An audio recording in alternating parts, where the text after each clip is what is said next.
இதோட எந்த ஃபங்க்ஷன் நடந்தாலும் சரி, இன்க்ளூடிங் மாநாடு எது நடந்தாலும் சரி, ஒரு 10 பேரை செட்டப் பண்ணி அங்கே அழிச்சு ஏதாச்சும் தண்ணி வரல, இது வரல, அது வரல, சேர் உடஞ்சிருந்தா அது வந்து அதுக்கு தாவேக்கு முழு பொறுப்பு ஏற்றுக்கும், அது நான் சொல்ல வரல.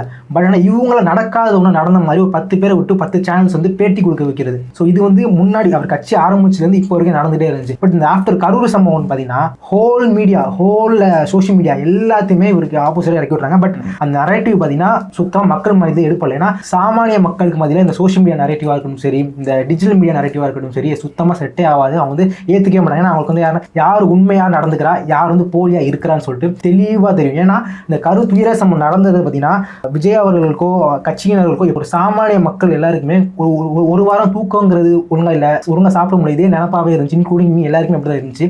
பட் அதெல்லாம் தாண்டி மீறி வந்திருக்கோம் அப்படின்னா நேற்று அந்த உச்சநீதிமன்றம் அங்கே வச்ச வாதங்களும் சரி, நாளைக்கு வரப்போற முக்கியமான தீர்ப்புலையும் தான் காத்துட்டு இருக்குன்னு சொல்லலாம். ஸோ அதுக்காக முழுமையாக ஒரு நியாயம் நீதியெல்லாம் கிடைக்கும் நான் நம்புறேன். என்னன்னா 2015க்கு முன்னாடி உள்ள காலகட்டம் வேற, அதுக்கப்புறம் உள்ள காலகட்டம் வேற. ஏன்னா அப்பெல்லாம் பார்த்தீங்கன்னா ஒரு 10 பேர் பொய் சொல்றாங்க அப்படின்னா 11வது ஆள் வந்து நம்பிடுவான், புரிதுங்களா? பட் இப்போ அப்படி கிடையாது. இப்போ ஒரு 10 பேர் பொய் சொல்கிறேன்னா 11வது ஆள் வந்து 10 பேரை தூக்கி போட்டு அடிக்கிறான். அந்த அளவுக்கு இப்போ வந்து சோஷியல் மீடியாங்கிறது வளர்ந்துருச்சு. ஸோ ஒரு ஃபேக் நரேட்டிவ், ஃபேக்கான ஒரு செட்டிங்கை பண்ணி ஒருத்தர் மேலே ஒரு ஆபாச தாக்குதல், ஒரு பர்சனல் அட்டாக்கு, ஃபேமிலி அபியூஸ் இந்த மாதிரி பண்ணுற போது பார்த்தீங்கன்னா மக்கள் வந்து கண்டிப்பாக அவங்களை புறம் தள்ளுவாங்க. ஏன்னா இப்போ வந்து ஒரு குறிப்பிட்ட கட்சியினர் பார்த்தீங்கன்னா விஜய் அவர்கள் மீது ஒரு தனிப்பட்ட விமர்சனம் வந்து பண்ணிட்டு இருக்காங்க. திமுக கிட்ட வந்து ஒரு அசைன்மெண்ட் மாதிரி வாங்கி பண்ணிட்டு இருக்காங்க. ஸோ அது யாரும் நான் மென்ஷன் பண்ண விரும்ப முடியாது. வெளிப்படையாக சொல்லணும்னா சொல்லலாம். நாம்